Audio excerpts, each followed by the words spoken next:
Assalamualaikum warahmatullahi wabarakatuh. Alhamdulillahirabbil alamin wa bihi nasta'inu ala umuri dunya waddin. Wassalatu wassalamu ala asyrofil anbiya'i wal mursalin. Sayyidina wa maulana Muhammadin Thaha Rasulillah sallallahu alaihi wasallam wa ala alihi washabihi ajmain. Asyhadu an la ilaha illallah wahdahu la syarikalah wa asyhadu anna sayyidina Muhammadan abduhu wa rasuluh shadiqul wa'dil amin. Allahumma shalli ala sayyidina Muhammad wa ala ali sayyidina Muhammad.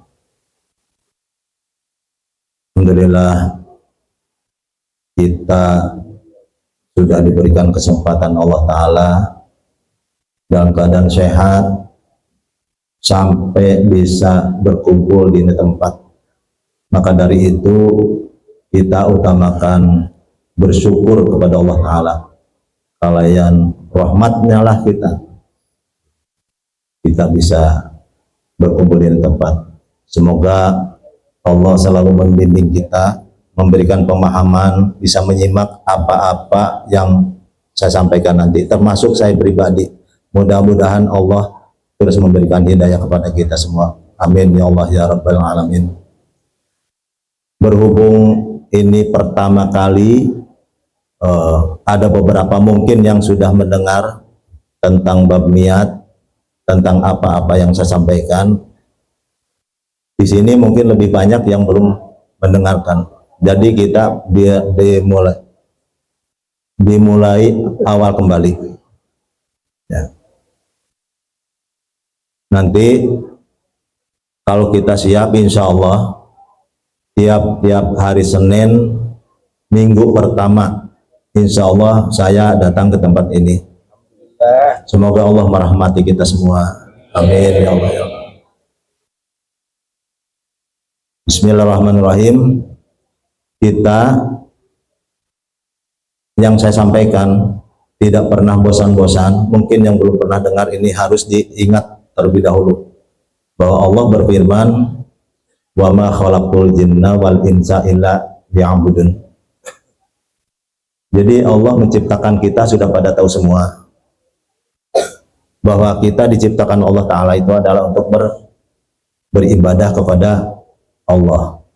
Di sini kadang kita hanya bisa berbuat perbuatan ibadah, dan itu pun juga enggak menjadikan sia-sia. Tapi alangkah baiknya kita meningkatkan kembali, bukan berbuat perbuatan ibadah, tapi berbuat ibadah. Itu beda. Yang bisa membedakan adalah innamal a'malu binniyat, adalah niat. Jadi kita kadang bisa ketipu, kita sudah berbuat perbuatan baik, bukan berbuat baik karena niat. Seperti salah satu amal soleh itu perbuatan ibadah, tapi dalam bab niat adalah riya, ingin disebut orang soleh, ingin disebut orang baik. Nah, dengan adanya rasa itu, maka berarti kita mengabdinya kepada siapa? Setan yang nyeliwuri, untuk bahasa Sunda, mengelabui, yang ngaku-ngaku sebagai Tuhan, Ar-Rahman, Ar-Rahim, dan seterusnya. Jadi ibadah itu kepada siapa? Kepada Allah Ta'ala. Kata Allah Ta'ala, a'udzubillahi minasyaitonir rajim, walillahil asmaul husna.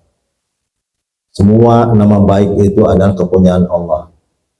Ar-Rahman, Ar-Rahim, Allah yang maha pengasih dan penyayang, belas asih. Kalau di dalam diri kita, di dalam dada kita ada sifat belas asih, itu belum tentu dikatakan Ar-Rahman, Ar-Rahim Allah Ta'ala. Terus cara membedakannya bagaimana? Nah, kalau di dalam diri kita ada sifat belas asih, nah, kita tergerak gak untuk berbuat belas asih? Jawabannya tergerak. Kalau tergerak, siapa yang menyuruh kita untuk berbuat belas asih? Cari di hati. Ternyata di dalam hati tergeraknya kita berbuat kasih sayang hanya karena ingin disebut orang baik, ingin disebut orang soleh, ingin dipercaya, ingin dipuji. Kalau rasa itu ada di dalam dada kita, kemudian kita berbuat kasih sayang, namanya kita mengabdi kepada setan nyeliwuri, yang ngaku-ngaku sebagai Tuhan Ar-Rahman Ar-Rahim. Kemudian kita cepat-cepat kembali beristighfar. Istighfar kepada siapa? Kepada Allah Ta'ala. Allah yang mana? Yang maha apa? Yang maha Ar-Rahman Ar-Rahim. Kenapa Ar-Rahman Ar-Rahim? Karena kita tadi mau berbakti, mengabdi kepada Sang Ar-Rahman Ar-Rahim. Ternyata pengabdian kita itu dicegal sama setan, direbut sama setan, yang akhirnya kita ingin dipuji, ingin dipercaya, ingin disebut orang baik, dan lain sebagainya. Akhirnya kita belok, maka kita beristighfar. Astagfirullahaladzim, ya Allah, ya Rahman, ya Allah, ya Rahim. Ampuni saya, ya Allah. Saya telah belok ke jalan yang sesat. Jangan Engkau biarkan, ya Allah, saya belok ke jalan yang sesat. Yang semua itu adalah hasutan-hasutan dari setan yang menyesatkan. Kemudian kita lanjutkan kembali setelah kita merasa damai, merasa bahwa kita tadi ditipu, karena setan itu tukangnya nipu. Nah, kemudian kita berjalan kembali sambil kita mengatakan, bermohon kepada Allah, ihdinas syiratal mustaqim, tunjuki kami ke jalan yang lurus. Yang lurus yang mana? Kita mau mengabdi kepada Sang Ar-Rahman Ar-Rahim. Jangan disesatkan, ya Allah. Tunjuki kami. Kami di sini adalah kaki, tangan, mata, telinga, pikiran, hati, semua. Jadi disesatkan itu seperti tadi, ingin dipuji, ingin disebut orang baik, itu sesat. Maka kita mohon pada Sang Ar-Rahman Ar-Rahim, karena Allah memberitakan fad'uhu biha. Bihanya ini adalah ke Asmaul Husna. Banyak. Tapi itu enggak melunturkan atau enggak menggugurkan doa. Kalimat doa kita akan mendapatkan pahala daripada kata-kata yang kita ucapkan. Semacam zikir. Zikir itu artinya eling, ingat. Kalau kitanya membacakan la ilaha illallah, pikiran kemana-mana, artinya itu ingat apa baca. Kalau baca berarti kita dapat pahala dari bacaan itu sendiri. Ya, seperti tadi. Kalau kita berdoa kepada siapa? Pada Allah Ta'ala. Jadi kebanyakan kita berdoa itu pandangan kita hampa, nggak jelas. Padahal tadi sudah jelas Allah mengatakan walillahil asmaul husna fad'uhu biha. Kepunyaan Allah nama-nama baik itu. Maka bermohonlah dengannya. Jadi biha itu dengan asmaul husna. Seperti kalau kita ingin mendapatkan pertolongan Allah Ta'ala, nah, kita cari di hati ada enggak sifat-sifat rasa ingin menolong. Kalau ada, setiap kita menolong seseorang, dari mana yang menggerakkan hati kita sehingga kita ingin menolong? Itu rata-rata karena sifat-sifat dunia, hubudunya. Jadi hubudunya itu bukan mencintai harta. Hubudunya itu condongnya adalah mencintai sifat-sifat dunia, seperti ingin dipuji, ingin dipercaya, ingin disebut orang baik, ingin disebut orang takwa, dan lain sebagainya. Itu namanya hubudunya, dan itu akan kita petik pada saat itu juga. Kemudian hari tidak ada apa-apa kecuali apa? Neraka. Itu di surah Hud ayat 15-16 sudah jelas. Meskipun kita banyak berbuat amalan akhirat gitu, tapi diperintahkan oleh hubudunya, maka Allah Ta'ala akan mengabulkan di ini juga. Di saat ini juga nggak akan dirugikan sedikit pun, dan di akhirat nanti semua apa yang diamalkan kita ini hapus, nggak ada apa-apa kecuali neraka. Na'udzubillah min dzalik. Nah, jadi jelas kalau di dalam diri kita ingin menghadap kepada Sang Maha Penolong, cari di hati kita ada tidak rasa-rasa ingin menolong. Nah, kalau ada, dicek dengan innamal a'malu binniyat. Setiap kali kita mempunyai rasa ingin menolong, dari mana yang memerintahkan kita ingin menolong itu rata-rata hubudunya. Nah, kita istighfar dulu kepada Sang An-Nasir Allah Ta'ala. Astagfirullahaladzim, ya Allah, ya Nasir. Nah, kemudian setelah menemukan kedamaian, di hati ada sifat-sifat ingin menolong, cepat-cepat bermohon. Nah, itu adalah cara permohonan kita sebagai hamba kepada Tuhannya, Sang An-Nasir. Nah, untuk cara membuka pintunya adalah amalkan saling tolong menolong antar sesama. Setelah itu baru kita membuka pintu. Pintu apa? Pintu rumah. Rumah siapa? Rumah Sang Maha. Sang Maha apa? Sang Maha An-Nasir. Ada juga membuka pintu yang salah, seperti kita saling tolong menolong karena sifatnya ria, ingin dipuji, ingin dipercaya, ingin disebut orang baik. Berarti kita membuka pintu yang salah, yang tuan rumahnya adalah setan yang menyesatkan. Na'udzubillah. Jadi hati-hati untuk cara membuka pintu Sang Maha. Namanya secara hakikat itu adalah multajam, itu pintu Ka'bah. Ka'bah kan Baitullah. Baitullah artinya apa? Rumah Allah. Allah yang mana? Yang maha apa? Kata Allah Ta'ala tadi. Ya. Karena apa? Kata Allah Ta'ala di surat Qaf ayat 16, wa nahnu aqrabu ilaihi min hablil warid. Itu. Karena Allah yang menciptakan kita semua. Allah tahu isi hati kita. Karena Allah lebih dekat daripada urat nadi kita. Makanya di sini kita jangan jauh-jauh kepada zatnya.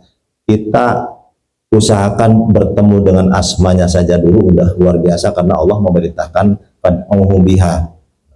Kalau kita tadi sudah membuka pintu, tuan rumah Sang Maha An-Nasir dari tuan rumah itu berkata, kenapa engkau kemari? Kenapa engkau masuk? Silahkan ke sini. Ud'uni, mintalah kepadaku.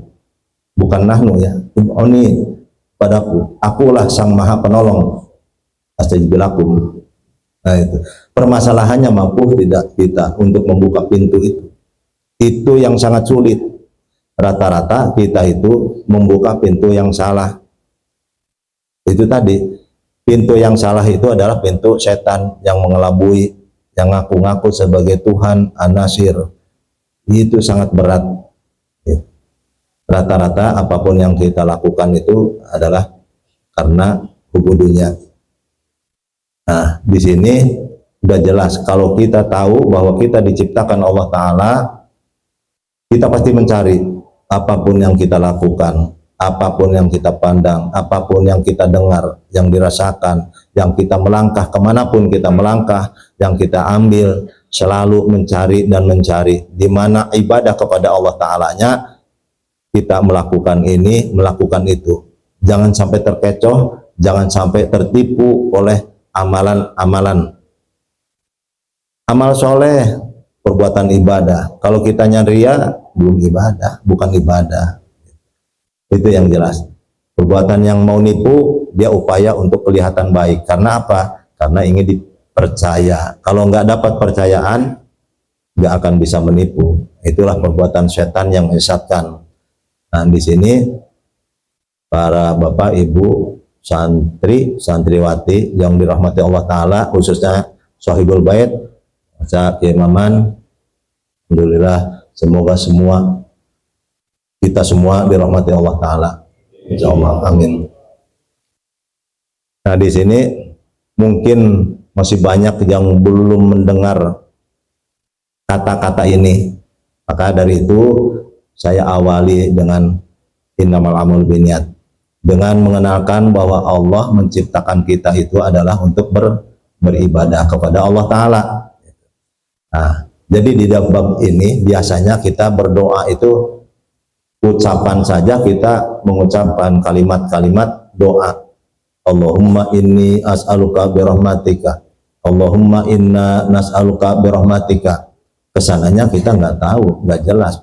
Kita memandang siapa, kemana pandangan kita. Yang jelas kita mengatakan sesuatu dengan kalimat doa-doa itu.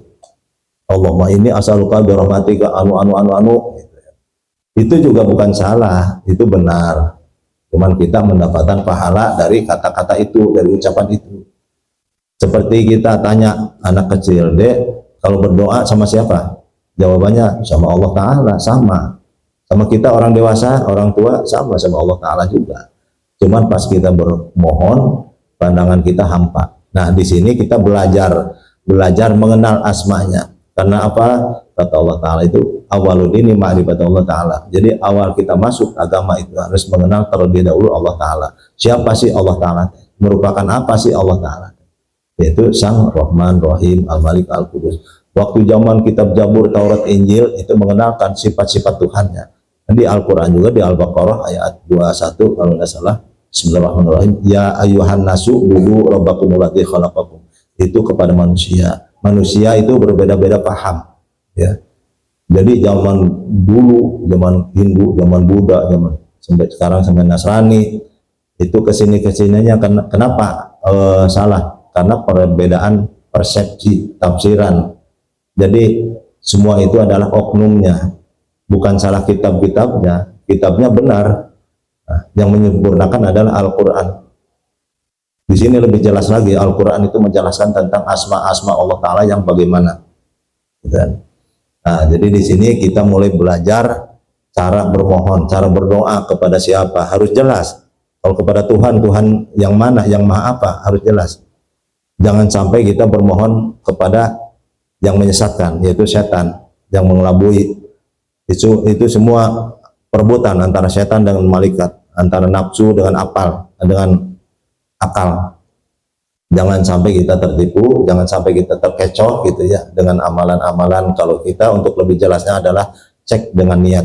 Sebelum kita melakukan sesuatu, dicek dulu sebentar. Jangan kita melakukan amalan itu dan ini meskipun kelihatan itu adalah baik, perbuatan ibadah.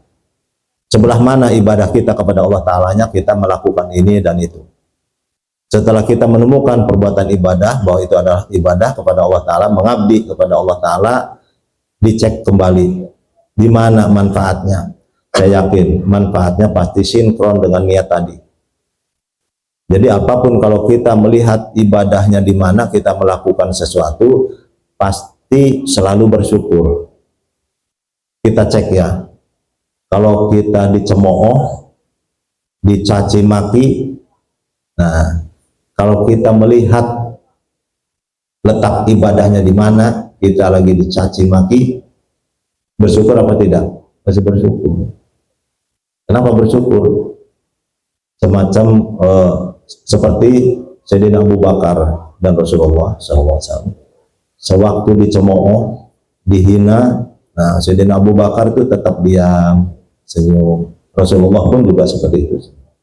Begitu yang menghinanya melampaui batas, nah Sayyidina Abu Bakar mau membalas, berdiri sambil kelihatan ekspresinya itu marah.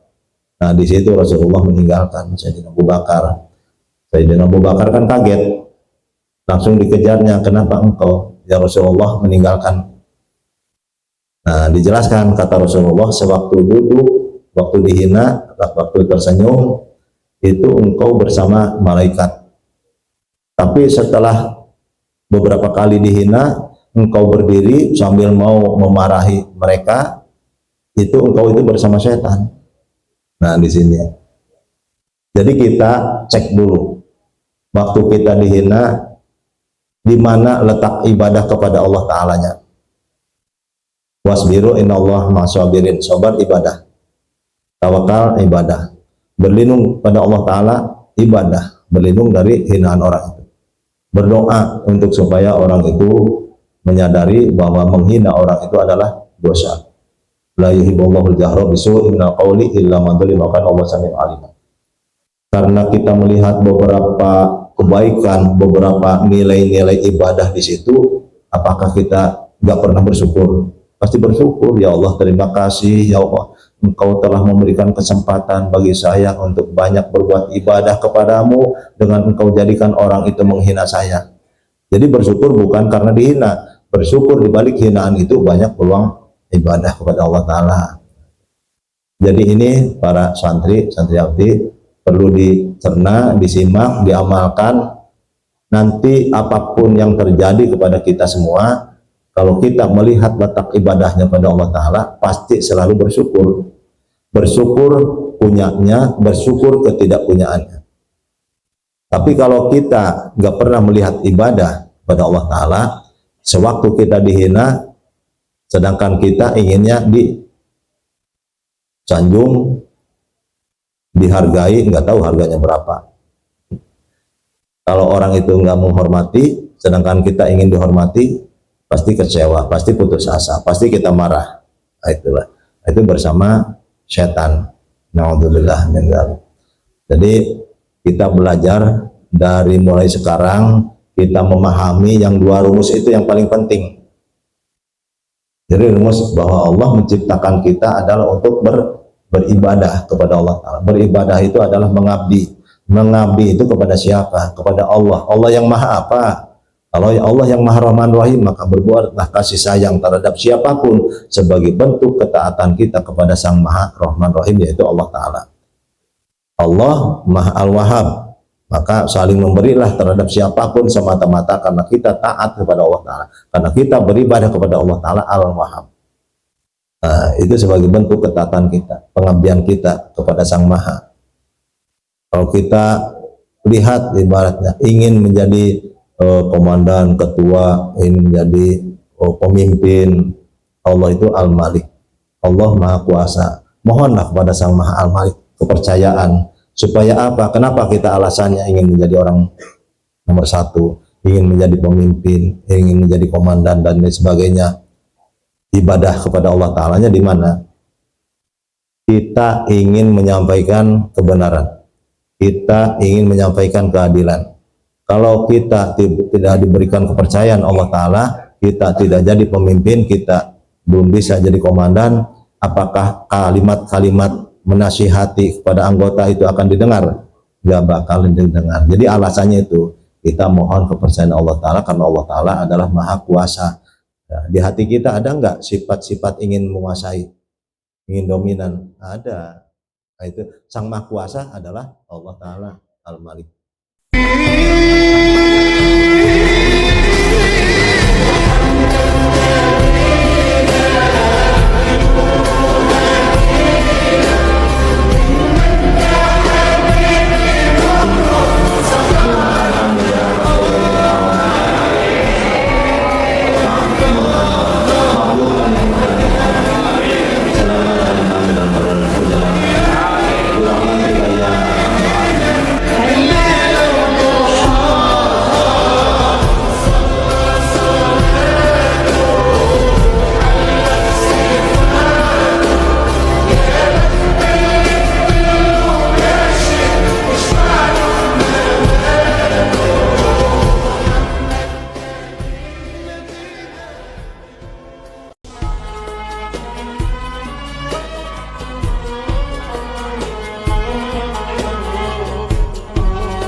أول يوم في عمري سمعت أبويا وأمي بيصلوا عليه، اللهم صل عليه.